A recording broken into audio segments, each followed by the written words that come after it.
श्रीमद् संहिता अध्याय 14 के पहले श्लोक में योगवानं ध्यानस्य पुरुषा पूर्वकाले अभ्यासः पश्यन्ति निर्बन्धभानुशशिस्य प्रकाशम।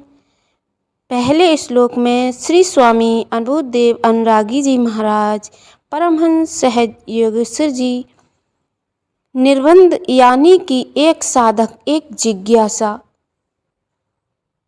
से कह रहे हैं, योग मुद्रा में ध्यानांत पुरुष पहले अभ्यास में सूर्य एवं चंद्रमा का प्रकाश देखता है, फिर अन्य ज्योतियों का भी दर्शन करता है। सर्वाणि वर्णानां ज्योतिषः परिणाम लक्षणम् अंतरिक्षे मेघानां विचरन्ति निर्बन्ध पश्यन्तु।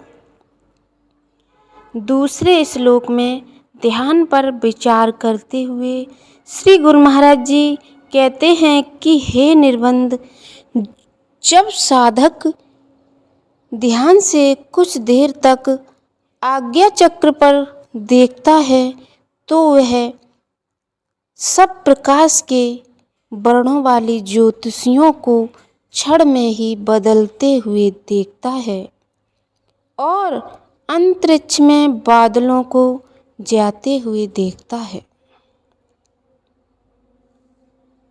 नित्य ध्यानाभ्यासात् नीलांबरं च नक्षत्रां कश्मनं नक्षत्र केवलः अचला पश्यन्ति ध्रुवम्।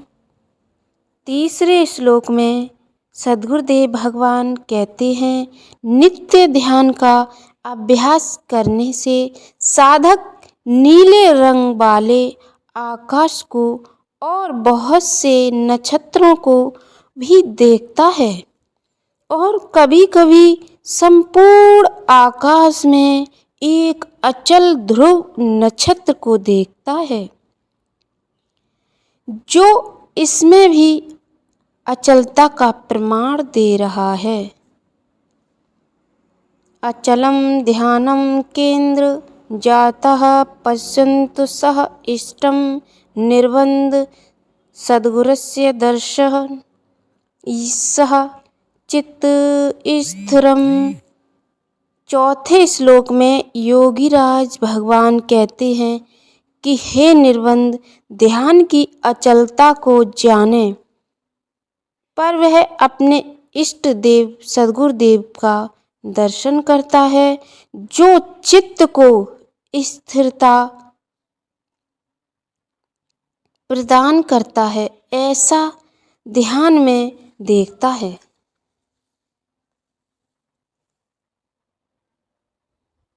मन चित्तो अचलतस्य अभावं साधका दृढ़ं नेत्र्यो पुतुलो बिन्दते चुंबकस्य संस्थकम्। पांचवें श्लोक में हंसों में शिरोमणि परमहंसदेव भगवान कहते हैं कि हे निर्बंध, मन और चित्त से चंचलता का जब अभाव हो जाता है तब साधक दृढ़ विश्वास से दोनों नेत्रों की पुतलियों को चुंबक के समान चिपका लेता है और स्थिर हो जाता है, तब बिंदु प्रकाश स्वरूप ब्रह्म को जानता है। गुरुदेव भगवान हमें इशारा करते हुए उस ध्यान की तरफ ले जा रहे हैं जहाँ भगवान भोलेनाथ ने बैठ के भजन जाने कितनी वर्षों तक किया था और वही ज्ञान माता पार्वती को बताने के लिए जाने कितने मुंडों की माला पहनी थी, क्योंकि हर शरीर में वो ज्ञान को प्राप्त नहीं कर पा रही थी, इसीलिए हर मुंडों की माला वो रखते रहे। तब जाके नारद ने माता पार्वती से कहा, माँ आपको ये पता है भोले बाबा ये मुंडों की माला क्यों पहने? आपने कभी पूछा कि नहीं, कि वो तो कुछ भी कर सकती है? नहीं, ये एक राज है माँ, आप उनसे पूछो। अब माता पार्वती सोचने लगी, भोले बाबा के पास जाती हैं और कहती हैं, हे प्रभु, ये मुंडों की माला आप क्यों पहने हैं?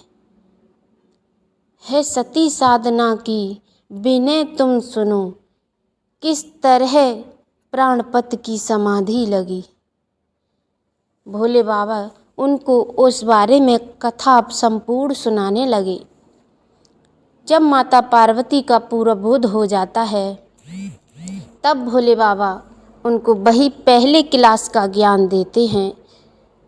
और हमारे गुरुदेव भगवान तो क्रम बाई क्रम जाने कहाँ तक पहुँचा देते हैं। भक्त लोग पहले ही क्लास का संपूर्ण ज्ञान पूरी तरह नहीं कर पाते हैं, और दूसरी क्लास का अगर पहले ही क्लास का अच्छे से कर लिया तो स्वयं ऊपर वाले शब्द हो रहा है क्या नहीं है, गुरुदेव भगवान को बताना ही नहीं पड़ेगा, तुम्हें खुद अनुभव होने लगेंगे और समझ जाओ आपको ऊपर की ओर ले जा रहे हैं गुरुदेव भगवान, इशारा करते हुए आपको परमहंस सहज साधना तक जाने कौन कौन से लोकों में ले जाकर उनका दर्शन भी कराएंगे।